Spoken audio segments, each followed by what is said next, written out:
Hello students. आज मैं आपको कंपाउंड कॉन्सोनेंट का चैप्टर पढ़ाने जा रहा हूँ। कंपाउंड कॉन्सोनेंट बेसिकली क्या है? कंपाउंड कॉन्सोनेंट का मतलब ये है कि किसी भी एक पर्टिकुलर स्ट्रोक को आप चाहे डबल कर दें, मतलब एक ही डबल कोट जिसको हम बोलते हैं। फॉर एग्जांपल अगर मैं लिखता हूँ एम, मुझे लिखना है एम, पर अगर मुझे इसी एम को अगर मैं डार्क कर दूंगा तो ये एक और स्ट्रोक बन जाएगा, एक और साउंड बन जाएगी। कौन सी बात साउंड बनेगी? एम पी या एम बी की। तो इसको बेसिकली हम क्या बोलते हैं? Compound consonant. यानी कि एक ही पर्टिकुलर कॉन्सोनेंट को या तो आप उसको साइज उसका मतलब उसको थिक कर दें, या उसका हुक जो है उसका बड़ा कर दें, या समथिंग लाइक दैट।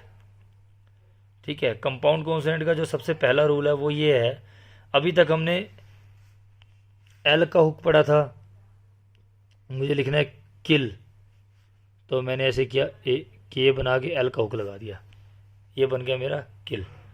लेकिन अभी क्या बोल रहा है ये? बेसिकली ये बोल रहा है कि जब गवाह के प्लस डब्ल्यू या फिर जी प्लस डब्ल्यू, गवाह गवाह या गवाह की साउंड आती है जो कि starting with Q type sound,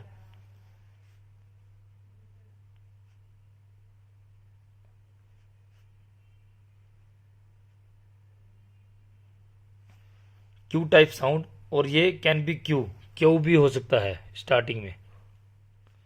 ठीक है।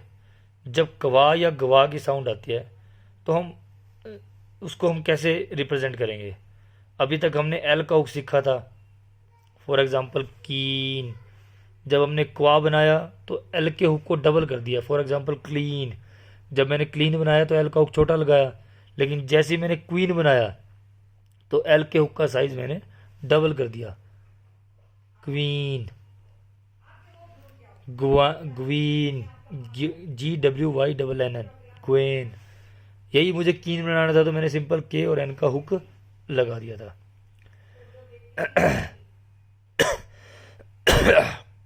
ठीक है। उसके बाद इसी चैप्टर का जो दूसरा रूल है वो मैं आपको आराम से मिलके समझाऊंगा। जो तीसरा रूल है बेसिकली वो क्या कहना चाह रहा है? कह रहा है कि अगर पी या बी के साथ अगर एम जुड़ जाता है, पी या बी के साथ एम जुड़ जाता है तो एम या एम बी की साउंड बनाता है। एम पी या एम बी, एम्प या एम्ब।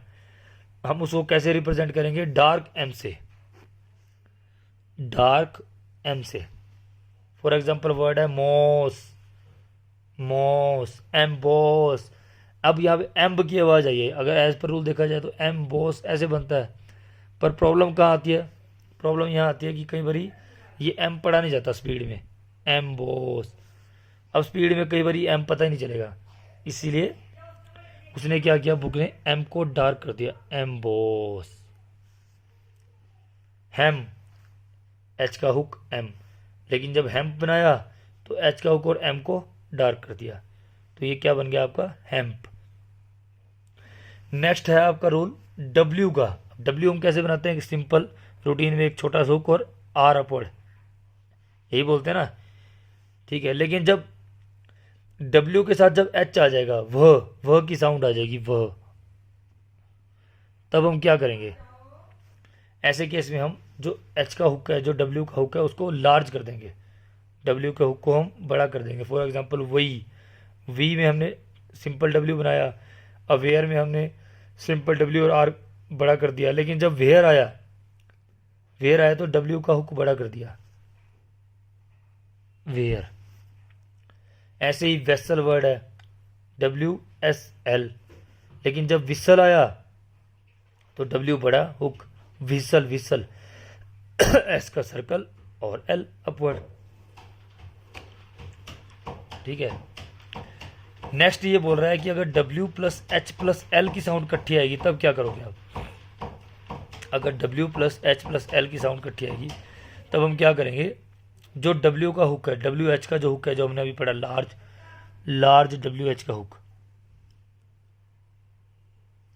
है ना, इसको हम क्या करेंगे? एल के अंदर इनसाइड एल लगा देंगे अपवर्ड, एल हम ऐसे बनाते हैं, जब हमने WHL बनाना होगा तो हम ऐसे एक बड़ा हुक लगा देंगे। और यही अगर W प्लस L होगा तब हम क्या करेंगे, L का सर्कल और एक छोटा सा W। अब ऑब्वियसली अगर मुझे वेल बनाना होगा तो वेल मैं ऐसे बनाऊंगा, बनने को तो बन जाएगा, लेकिन अगर मुझे लगता है कि ऐसे बन जाए मेरा वेल तो कितना ज़्यादा इजी है, यहाँ मुझे ज़्यादा टाइम कंज्यूम करना पड़ा, यहाँ मेरा सिंगल में काम चल गया।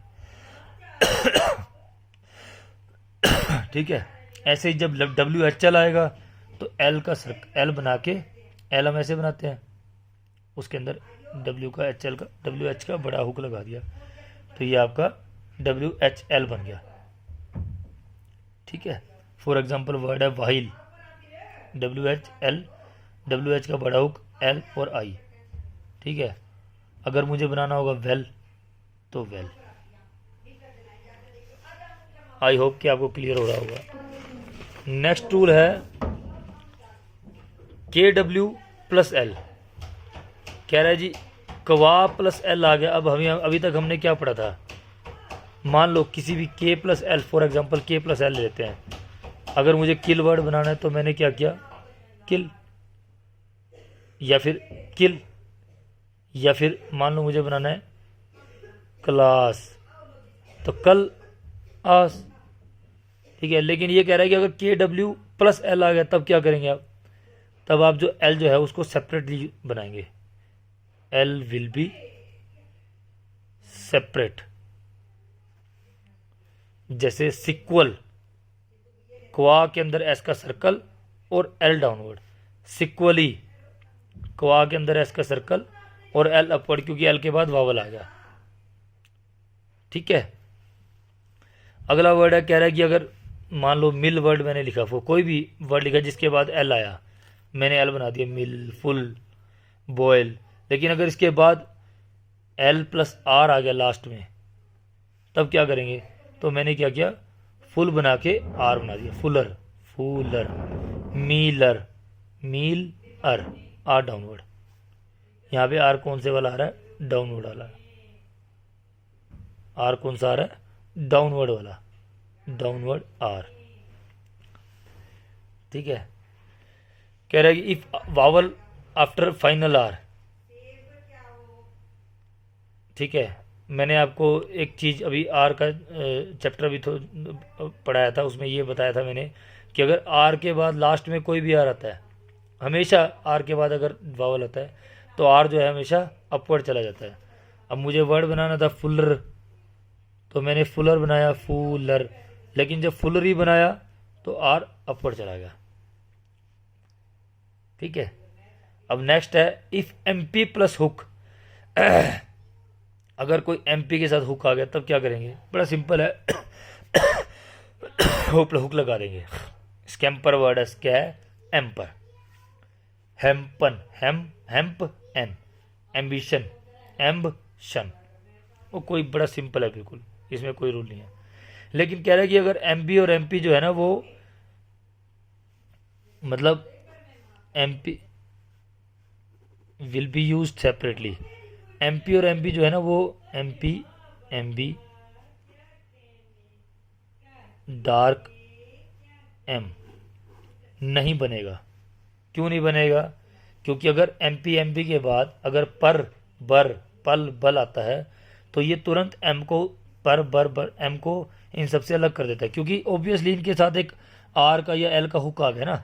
अब वो पहले हुक को संभालेंगे या पहले M को संभालेंगे, इसीलिए उन्होंने क्या किया, फॉर एग्जांपल वर्ड था एम्प, मैंने एम्प बनाया, एम डार्क कर दिया, लेकिन एम्पल बनाया तो एम पल, साउंड चेंज होगी, एम पल, इम्पल, इम्प एल, इम्पल, लेकिन इम्प्लाई बनाया तो इम्प, इम्प्लाई।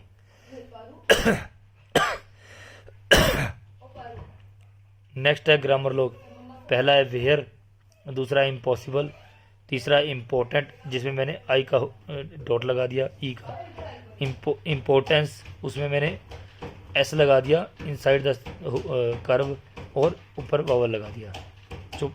और उसके बाद फोर्थ है इम्प्रूव, इम्प्रूव्ड और इम्प्रूवमेंट। इम्प्रूव्ड मैंने क्या किया, हल्का सा कट लगाया, और इम्प्रूवमेंट में मैंने क्या किया, इम्प्रूव बना के एक एम एन टी का एम के साथ एक छोटा सा एंड का हुक लगाया है।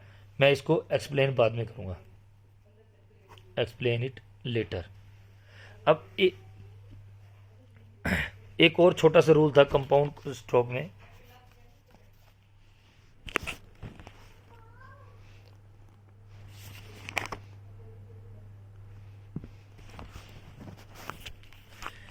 इसके अंदर एक और रूल है एल और आर को थिक करने का। ये जो रूल है ना, इसको आपने इग्नोर करना है। मैं इसको बड़े आराम से जब आपको टाइम लगेगा समझाऊंगा। इन ऐसे केस में अगर एल के बाद कोई वर्ड्स होंगे, जैसे वेलर वर्ड है या कुछ भी है, इनको आपने पूरा बनाना है। और इन ऐसे केसेस में आपने एल को अपवर्ड कर देना है या आर को डबल कर देना है। अपने इस बात का ध्यान रखना है। आई होप कि आपको क्लियर हो गया होगा। ठीक है, थैंक यू।